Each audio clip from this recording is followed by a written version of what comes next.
A lot is changing from Civ 6 to Civ 7. Here are some of the biggest changes that we know about so far, including a few which I think have gone under the radar. One such feature which I've not seen talked about much is the introduction of influence.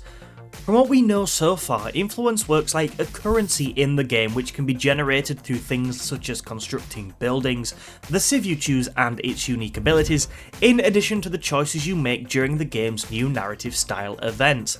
Influence is primarily spent on diplomatic actions such as treaties, including open borders, to denounce the military presence of a rival nation and to affect the war support of your enemies. To give you a taste as a very basic example, when you first meet a new civ, a neutral greeting costs 0 influence, but either a friendly or hostile greeting will cost you 20 influence. Keep your eyes peeled for more news on influence because it's going to change the way that diplomacy works in Civ 7. One change that we know a little bit more about from Civ 6 is towns and cities. You start the game with a founder unit which founds your capital city, but after that, your settler units don't found cities, they actually found towns. Towns which make their debut in Civ 7 work differently to cities, with the hope being that their introduction will remove some of the micromanagement which has historically been an unwelcome ever-present in the series. Similar to cities, towns will give players access to the yields and resources from the surrounding tiles, and they'll also grow over time. Unlike cities though, towns do not have their own production queue. Instead, their production is converted into gold, which is the yield that can be used to purchase units and buildings in a town. Though it is worth remembering, the selection of units and buildings available to purchase in a town is smaller than it is in cities. Gold is also the yield that can be used to convert a town into a city, should you wish further down the line. Another feature of towns worth remembering is that they can be specialised to give additional yields, including food, production or happiness. Overall, there's plenty to get stuck into with towns in Civ 7. Since we're talking about cities, it's only right that we take a look at the huge changes coming to districts in Civ 7. In Civ 6 there was a district for each area, like the campus for science, the commercial hub for gold, etc, and also each district had their own different adjacency bonuses, which turned out to be a lot to remember in the end.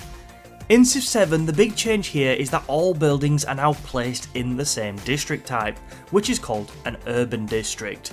At the start of the game, each urban district, including your city centre, can house up to 2 buildings, but this increases as the game progresses. With the return of specialists in Civ 7, you can deploy additional citizens to work an urban district to boost its output. Constructing buildings of the same type in one of your urban districts could therefore be a way to go if you want to maximise your yield outputs. The other district type in the game, which is also a huge change from Civ 6, is the rural district.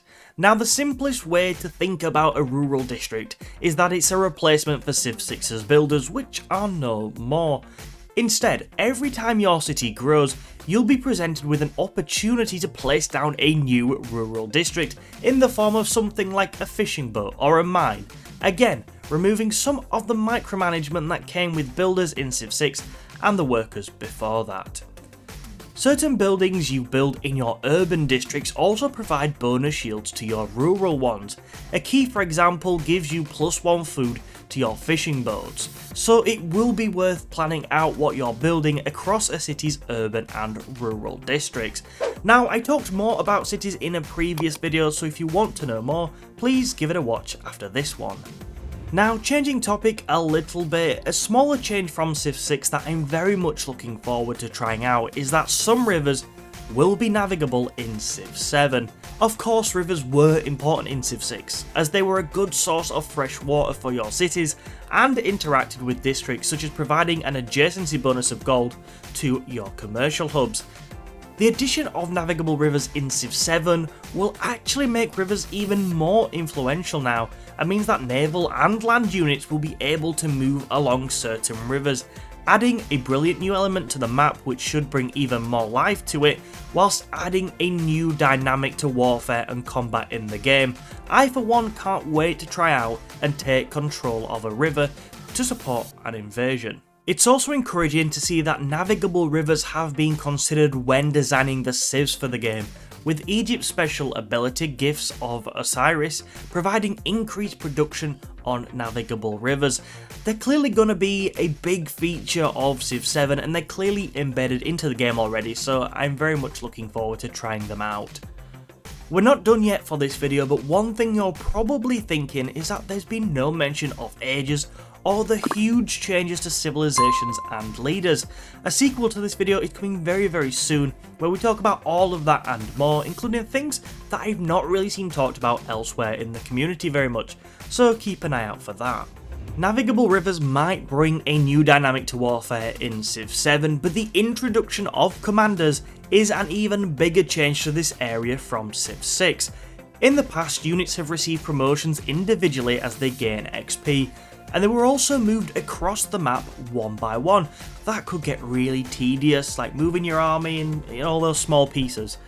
But armies can now be packed up by a commander and transported to the battlefield as one force, and it is now the commander that is promoted rather than individual units.